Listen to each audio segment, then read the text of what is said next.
Today, let's unbox the Studiobyte 2 and learn some tips and tricks for a better experience. When you open the box, you will see the Studiobyte 2 speaker. Take a look at this sleek, compact, and seriously stylish portable speaker. In the box, you will get a user manual and also a USB Type-C cable. Let's start by holding down the power button for 3 seconds. After it turns on, the device will automatically go into Bluetooth pairing. Now let's find the speaker on the device and connect.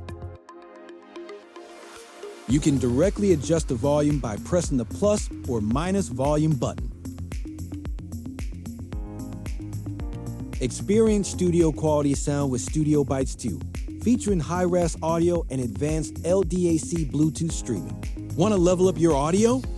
With the TWS pairing, easily connect 2 or more Studiobyte 2 speakers for an immersive 3D sound experience.